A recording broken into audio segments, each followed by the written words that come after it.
Chapter 8. We passed a few sad hours until 11 o'clock, when the trial was to commence. My father and the rest of the family being obliged to attend as witnesses, I accompanied them to the court. During the whole of the wretched mockery of justice, I suffered living torture. It was to be decided whether the result of my curiosity and lawless devices would cause the death of two of my fellow beings, one a smiling babe full of innocence and joy, the other far more dreadfully murdered, with every aggravation of infamy that could make the murder memorable in horror. Justine also was a girl of merit and possessed qualities which promised to render her life happy. Now all was to be obliterated in an ignominious grave, and I the cause. 1,000 times rather would I have confessed myself guilty of the crime ascribed to Justine, but I was absent when it was committed, and such a declaration would have been considered as the ravings of a madman, and would not have exculpated her who suffered through me. The appearance of Justine was calm. She was dressed in mourning, and her countenance, always engaging, was rendered by the solemnity of her feelings exquisitely beautiful. Yet she appeared confident in innocence, and did not tremble, although gazed on and execrated by thousands, for all the kindness which her beauty might otherwise have excited was obliterated in the minds of the spectators by the imagination of the enormity she was supposed to have committed. She was tranquil, yet her tranquillity was evidently constrained, and as her confusion had before been adduced as a proof of her guilt, she worked up her mind to an appearance of courage. When she entered the court, she threw her eyes round it, and quickly discovered where we were seated. A terror seemed to dim her eye when she saw us, but she quickly recovered herself, and a look of sorrowful affection seemed to attest her utter guiltlessness. The trial began, and after the advocate against her had stated the charge, several witnesses were called. Several strange facts combined against her, which might have staggered anyone who had not such proof of her innocence as I had. She had been out the whole of the night on which the murder had been committed, and towards morning had been perceived by a market woman not far from the spot where the body of the murdered child had been afterwards found. The woman asked her what she did there, but she looked very strangely and only returned a confused and unintelligible answer. She returned to the house about 8 o'clock, and when one inquired where she had passed the night, she replied that she had been looking for the child, and demanded earnestly if anything had been heard concerning him. When shown the body, she fell into violent hysterics, and kept her bed for several days. The picture was then produced, which the servant had found in her pocket, and when Elizabeth, in a faltering voice, proved that it was the same which, an hour before the child had been missed, she had placed round his neck, a murmur of horror and indignation filled the court. Justine was called on for her defense. As the trial had proceeded, her countenance had altered. Surprise, horror, and misery were strongly expressed. Sometimes she struggled with her tears, but when she desired to plead, she collected her powers and spoke in an audible, though variable voice. "God knows," she said, "how entirely I am innocent, but I do not pretend that my protestations should acquit me. I rest my innocence on a plain and simple explanation of the facts which have been adduced against me, and I hope that the character I have always borne will incline my judges to a favorable interpretation where any circumstance appears doubtful or suspicious." Then she related that, by the permission of Elizabeth, she had passed the evening of the night on which the murder had been committed at the house of an aunt at Chine, a village situated about a league from Geneva.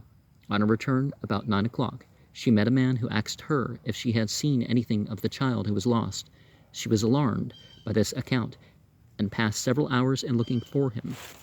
When the gates of Geneva were shut, and she was forced to remain several hours of the night in a barn belonging to a cottage, being unwilling to call up the inhabitants, to whom she was well known, most of the night she spent here watching. Towards morning she believed that she slept for a few minutes. Some steps disturbed her, and she awoke. It was dawn, and she quitted her asylum, that she might again endeavor to find my brother. If she had gone near the spot where his body lay, it was without her knowledge. That she had been bewildered when questioned about the market woman was not surprising, since she had passed a sleepless night, and the fate of poor William was yet uncertain.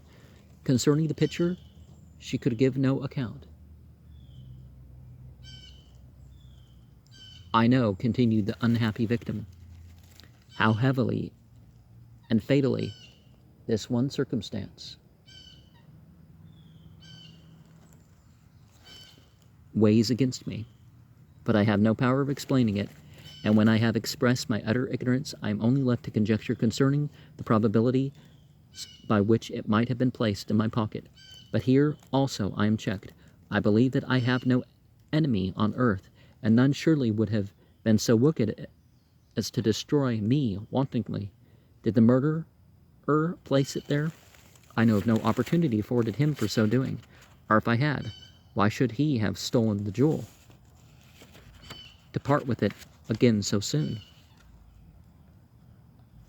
I commit my cause to the justice of the judges.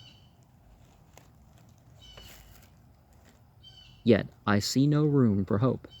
I beg permission to have a few witnesses examined concerning my character, and if their testimony shall not outweigh my supposed guilt, I must be condemned, although I would pledge my salvation on my innocence. Several witnesses were called who had known her for many years, and they spoke well of her, but fear and hatred of the crime which they supposed her guilty rendered them timorous and unwilling to come forward.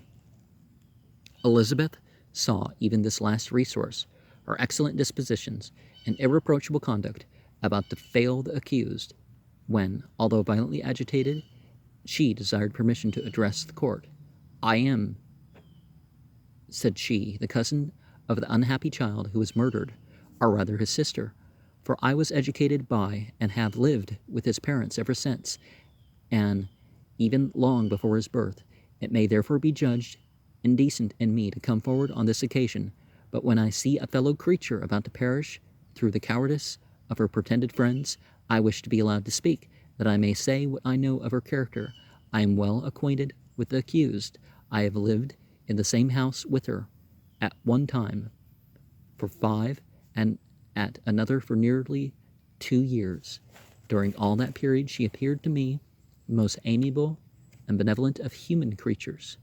She nursed Madame Frankenstein, my aunt, in her last illness, with the greatest affection and care, and afterwards attended her own mother during a tedious illness in a manner that excited the admiration of all who knew her, after which she again lived in my uncle's house, where she was beloved by all the family. She was warmly attached to the child, who is now dead, and acted towards him like a most affectionate mother. For my own part, I do not hesitate that, notwithstanding all the evidence produced against her, I believe and rely on her perfect innocence. She had no temptation for such an action. As to the bauble on which the chief proof rests, if she had earnestly desired it, I should have willingly given it to her. So much do I esteem and value her. A murmur of approbation followed Elizabeth's simple and powerful appeal, but it was excited by her generous interference, and not in favor of poor Justine, on whom the public indignation was turned with renewed violence, charging her with the blackest ingratitude. She herself wept as Elizabeth spoke, but she did not answer. My own agitation and anguish was extreme during the whole trial. I believed her innocence. I knew it. Could the demon who had, I did not for a minute doubt, murdered my brother, also in his hellish sport, have betrayed the innocent to death and ignominy? I could not sustain the horror of my situation, when I perceived that, the popular voice and the countenances of the judges had already condemned my unhappy victim. I rushed out of the court in agony. The tortures of the accused did not equal mine. She was sustained by innocence, but the fangs of remorse tore my bosom and would not forgo their hold.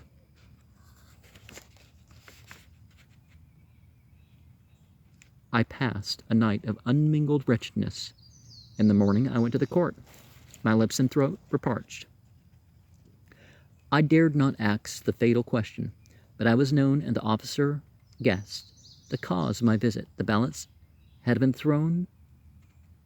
They were all black, and Justine was condemned. I cannot pretend to describe what I then felt.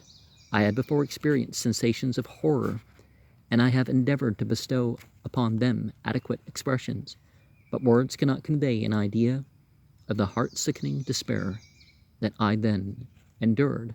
The person to whom I addressed myself added that Justine had already confessed her guilt. That evidence, he observed, was hardly required in so glaring a case, but I am glad of it, and indeed none of our judges like to condemn a criminal upon circumstantial evidence, be it ever so decisive. This was strange and unexpected intelligence. What could it mean? Had my eyes deceived me?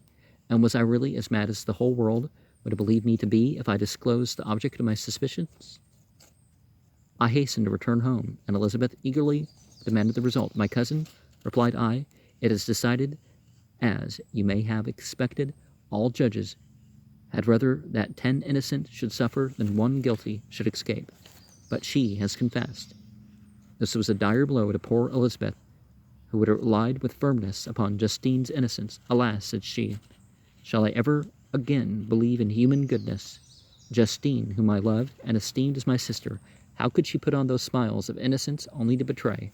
Her mild eyes seemed incapable of any severity,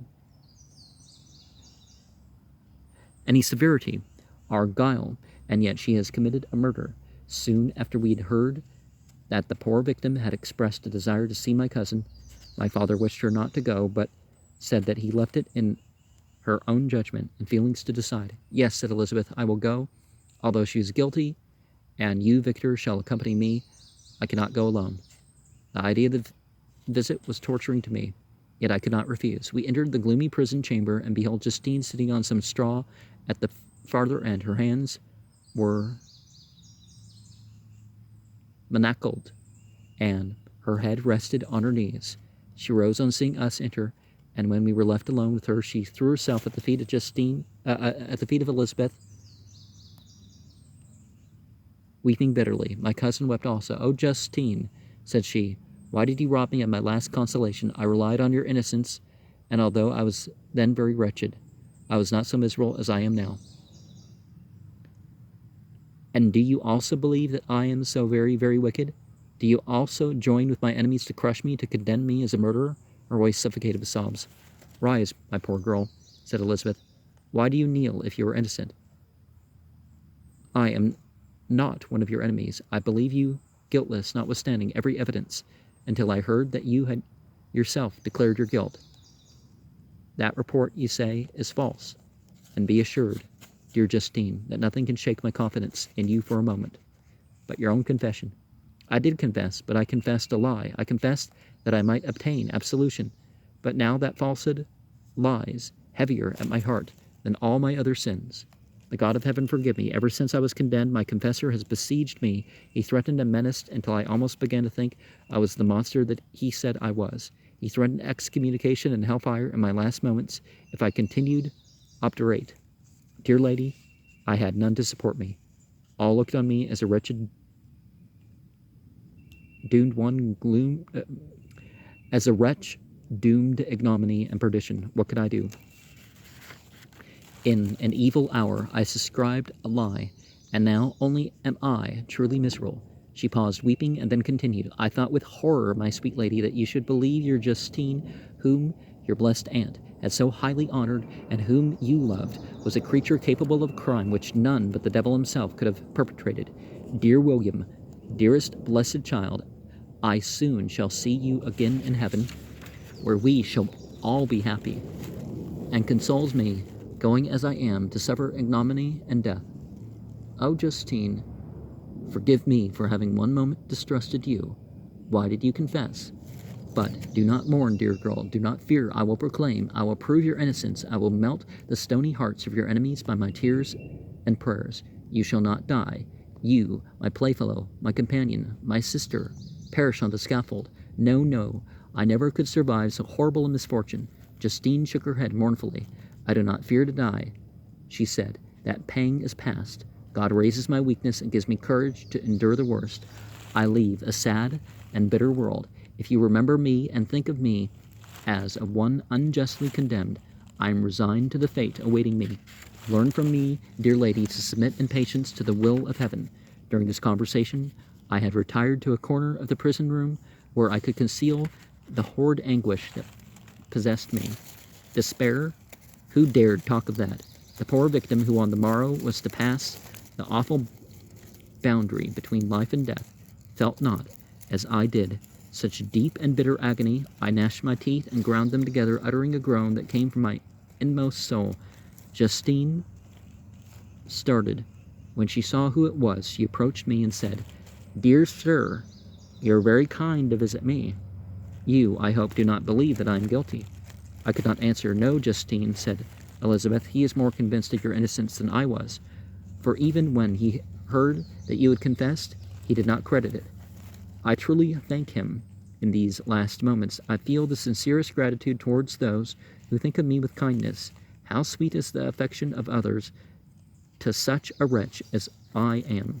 It removes more than half my misfortune, and I feel as if I could die in peace now that my innocence is acknowledged by you, dear lady, and your cousin.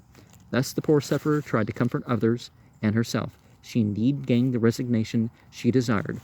But I, the true murderer, felt the never-dying worm alive in my bosom, which allowed of no hope or consolation. Elizabeth also wept and was unhappy. But hers also was the misery of innocence, which, like a cloud that passes over the fair moon, for a while hides, but cannot tarnish its brightness, anguish and despair had penetrated into the core of my heart. I bore a hell within me, which nothing could extinguish. We stayed several hours with Justine, and it was with a great difficulty that Elizabeth could tear herself away. I wish, cried she, that I were to die with you. I cannot live in this world of misery. Justine assumed an air of cheerfulness, while she, with difficulty, repressed her bitter tears. She embraced Elizabeth and said in a voice of half-suppressed emotion, Farewell, sweet lady, dearest Elizabeth, my beloved and only friend, may heaven in its bounty bless and preserve you. May this be the last misfortune that you will ever suffer. Live and be happy and make others so. And on the morrow, Justine died. Elizabeth's heart-rending eloquence failed to move the judges from their settled conviction in the criminality of the saintly sufferer. My passionate and indignant appeals were lost upon them. And when I had received their cold answers and heard the harsh, unfeeling reasoning of these men, my purposed avowal died away on my lips. Thus I might proclaim myself a madman, but not revoke the sentence passed upon my wretched victim. She perished on the scaffold as a murderess. From the tortures of my own heart, I turned to contemplate the deep and voiceless grief of my Elizabeth. This also was my doing, and my father's woe, and the desolation of that late so smiling home. All was the work of my thrice accursed hands. Ye weep, unhappy ones, but these are not your last tears. Again shall you raise the funeral wail, and the sound of your lamentations shall again and again be heard.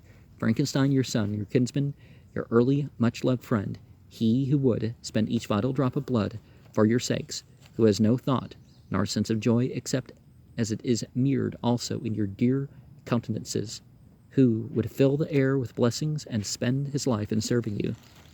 He bids you weep, to shed countless tears, happy beyond his hopes, if thus inexorable fate be satisfied, and if the destruction passes before the peace of the grave have succeeded to your sad torments. Thus spoke my prophetic soul as torn by remorse, horror, and despair.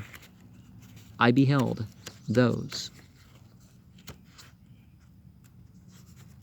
I loved spend vain sorrow upon the graves of William and Justine, the first hapless victim to my unhallowed arts.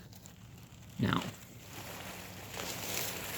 in such a circumstance, it's more like the lines of the witch trials and the, coercing the person in the grave, the prisoner, towards saying stuff, are tricking them that, oh, you're already going to inflict this violence or even murder upon them. So they say something, and maybe that will alleviate the situation somehow. It's not for the religious officials to do that. Now, it's also not really for them to have this secretive thing where you can confess anything to them, and like they're not witnesses either.